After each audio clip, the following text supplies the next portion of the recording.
Gaza, where dreams rise from the rubble. Here in Gaza, a city not known for wars but one that insists on flourishing with life, dreams are built among the debris, candles are lit in darkness, and hope is born from the heart of smoke. Here in Libya, where I live, watch and tell stories from the other shore of the Mediterranean, I extend my voice to those who have no voice. I am the owner of this channel and a witness to the truth.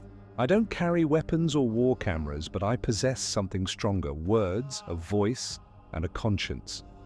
Here is the voice of truth. We don't exaggerate, we don't incite, we don't seek revenge. We tell the story as it is, as seen by a hungry child, as heard by a body trembling from cold, as dreamed by a man whose house was destroyed but whose humanity remains intact.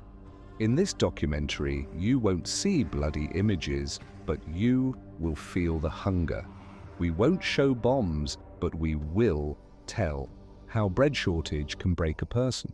We won't scream, but we will whisper the truth in your ear so you never forget it. Gaza never sleeps. Gaza never sleeps. This isn't just a phrase spoken, but a truth known by the sidewalks and told by the cracked walls of houses. When the noise subsides and bombing stops for a moment, you might think the city has rested, but Gaza doesn't rest.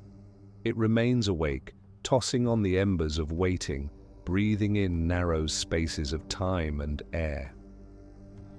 In one of the alleys, a small child sits on a destroyed staircase, looking into the darkness without fully understanding why the lights went out, why electricity is delayed, and why his father hasn't returned for days.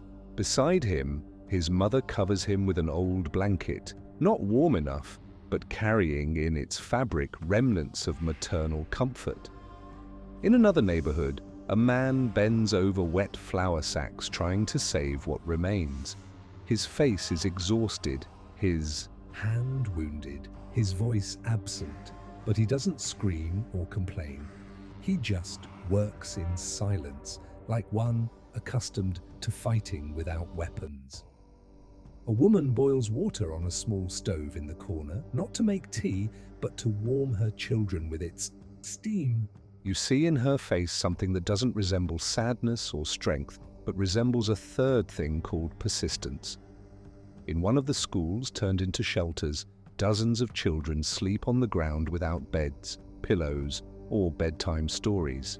The classroom walls still bear their old writings, but silence now teaches the lesson. The loudest sound isn't that of bombs, but the sound of hunger, waiting, and a mother's heart fearing who might knock on the door, returning with no one. Resistance. In every act in Gaza, everything has become an act of resistance. Laughter is resistance. Soft singing among ruins is resistance. The desire to wake up tomorrow is resistance. The city doesn't triumph through force, but remains standing despite storms, planting a tree above rubble and writing on walls the names of those who departed, so they won't be forgotten. Here everything is fragile, but the spirit is solid. Everything is incomplete, but meaning is whole. Gaza doesn't sleep because those who live amid ashes don't have the luxury of slumber, and because dreams in this city aren't endings, but necessary hope. Homes built on fragile. Hope in Gaza. Houses aren't built with stones alone, but with prohibition. Walls are erected on temporary hope. Doors are closed with old wood that knows the path to collapse. Home here isn't permanent ownership, but temporary hospitality between two bombardments.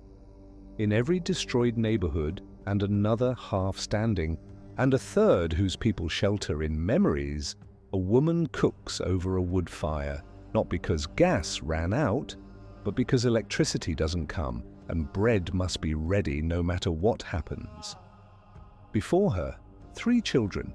One cries softly, another tries to play with a piece of a broken toy, and the third looks at the sky, waiting for something he doesn't know what it is. The daily queue in Gaza, the day doesn't begin with sunrise but with queues. Queues at the bakery, at water trucks, at distribution points, at tents, at nothing but the possibility of survival. People don't stand because they have time, but because they have no choice. A man drags his feet tiredly, carrying a card with his name, waiting his turn in heavy silence. A mother cradles her child and whispers lullabies so he won't feel hunger. An elderly man sits on a tilted stone, closing his eyes every few minutes, not to rest, but to forget that the queue isn't moving.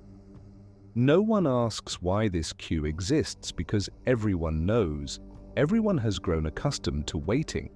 Waiting for bread, electricity, permission, nothing. The child, standing there in the middle of the line, doesn't ask where the end is because he knows the end isn't at the bakery door, but in bread that arrives or doesn't arrive. The night that never closes in Gaza. Night doesn't close its door. It's not the end of a day, but a long extension of loneliness broken only by whispered words and intermittent breathing sounds. In darkness, when the sun disappears, rest doesn't come, but another phase of caution begins, and everything turns into tense shadows. Windows, doors, rooftops, sudden knocks. Even wind passing by makes some think it's an aircraft. In many houses, no one sleeps in one room. Family members disperse in separate corners to avoid collective loss. Mothers don't remove their headscarves at night, and fathers don't take their shoes away from the door, as if departure might be requested from them at any moment without warning, without farewell. Schools without lessons. In Gaza, not all schools are schools. Some are shelters, some are warehouses, and some are just buildings carrying names without function. Classrooms that once buzzed with children's voices have turned into collective bedrooms covered with old blankets and stacked with bags no longer for books, but for what remains of life. The blackboard still hangs with remnants of an old grammar lesson, but no one reads it now. Children sit on the ground, carrying not pencils, but long gazes toward windows open to emptiness. Bread as daily victory. In Gaza, nothing precedes bread. Not school, not work, not even dreams. Everything begins with the loaf. And if it doesn't begin, it won't be completed. Food isn't a meal, it's an important idea, a whole day's project. The house moves around it. When will it come? Will it be enough? Is it late? Will it arrive at all? In early morning, men walk through alleys toward bakeries. Most don't speak, carrying cloth bags and knowing exactly who preceded them and who followed. The queue is long, but it's not measured in meters but in hours and accumulated anxiety behind eyes. Bread here isn't a choice, flavor, or supermarket shelf, but a complex result of a chain of possibilities. And if found, it won't always be hot, but it will be enough for another day of perseverance. Water, the absent guest. The faucet exists but doesn't open. The tank is on the roof but has no sound, as if water decided to quietly withdraw and leave people facing thirst face to face. Under the stairs, a row of plastic bottles, some half full, others tightly closed as if containing treasure. The arrangement isn't random. There's one for drinking, another for cooking, and a third for what remains of necessary washing. In the narrow alley, a girl carries a bucket bigger than herself, dragging it with small hands, stopping every few steps to breathe, then continuing without a single word. Sleep on the edge of fear. In the evening, lights don't go out because someone wants to sleep, but because the battery is about to die, or because fear doesn't allow light to remain. In one corner, a child sleeps on a blanket spread directly on the ground. His breathing is intermittent. He tosses frequently, not because he's dreaming, but because he can't feel secure. His mother beside him remains awake, lifting the cover, every few minutes from his face, making sure he's breathing, then covering him again. A man lies in an old bag, half his body inside the house, and the other half near the door, sleeping with one eye open, as if complete quiet is betrayal, and full sleep is danger. Sounds of the unheard. There are sounds not heard in news broadcasts or recorded in organization reports, but they live in every house and echo between walls like intermittent breaths. The sound of wind hitting a broken window, bare feet walking carefully on cold ground, a door opening very slowly so as not to wake anyone or to avoid discovering someone's presence. The sound of a kettle on a small fire boiling water with no tea or sugar, but boiling because warmth is a necessary illusion. The sounds of spoons hitting the edges of empty plates, expressing not satiety, but an attempt to create a rhythm that deceives children into thinking food is near.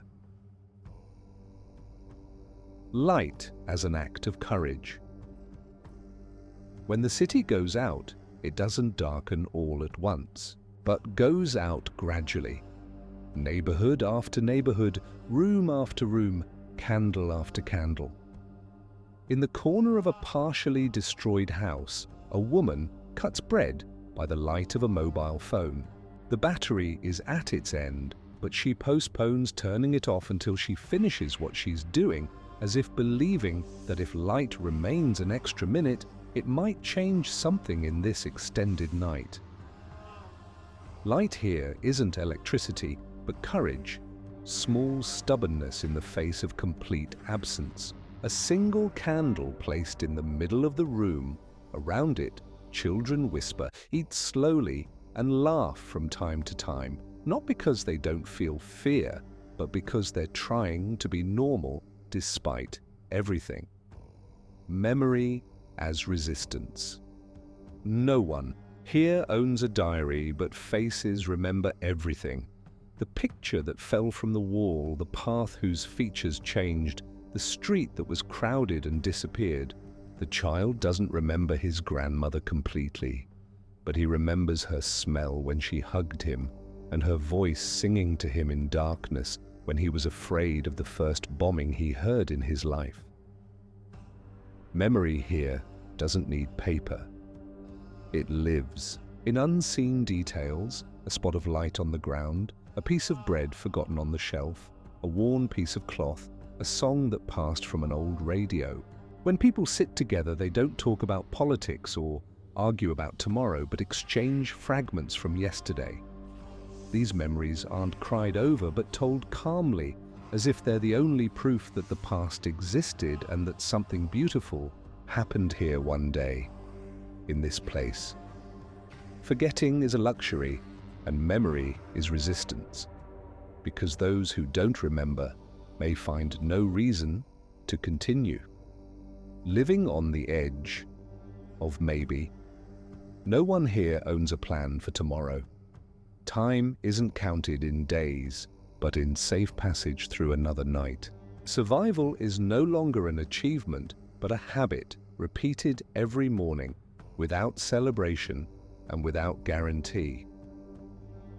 People don't ask what we'll do next week, but will we have dinner tonight? Will we find enough water to wash the child? Will bread arrive before the queue closes? The man who owned a shop now stands in line, then returns to a house without a shop and without customers, but he doesn't complain. He wipes dust from his doorstep as if preparing to receive something, even if no one comes. A city that walks alone. No one leads this city, and no one knows where it's heading, but it walks, swaying above its pains without falling, regaining its balance every day despite collapse. Roads are broken, traffic lights don't work, shops are closed, but feet don't stop. People walk as if they know the way by instinct, as if the earth has remembered their steps for ages and guides them even if all landmarks have changed. The young man carrying a small box on his head doesn't ask where the safe path is, but crosses where he can cross. The present, absent. Not everyone who left has disappeared, and not everyone who departed has been lost. Here, the absent aren't forgotten, but live among details, returning with the sound of laughter or the smell of food, or a long look at a corner that was inhabited one day. In every house, a picture hung carefully, wrapped in a transparent bag, or fixed with a rusty pin above the wall, not for decoration or memory, but for presence. A woman talks to her absent son as if he's still in the adjacent room, places a piece of bread on the edge of the table, then lifts it silently and closes the window. The story never ends. The story has ended, or so it seems, but the truth is, it hasn't ended, it just stopped briefly at a torn page in the middle of a book. No one knows how much remains of it. The earth still breathes under the rubble, and the destroyed walls whisper every night the names of those who passed through them and then disappeared. Bread is rare, water is scarce, sleep is afraid, and hope is fragile, like window glass that hasn't broken yet but is close. No one here asks for much. All they want is a day, a morning without sirens, silence that doesn't resemble what comes before explosions, and a window that opens to light, not smoke.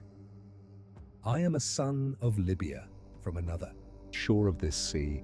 I extend my voice to you and my heart.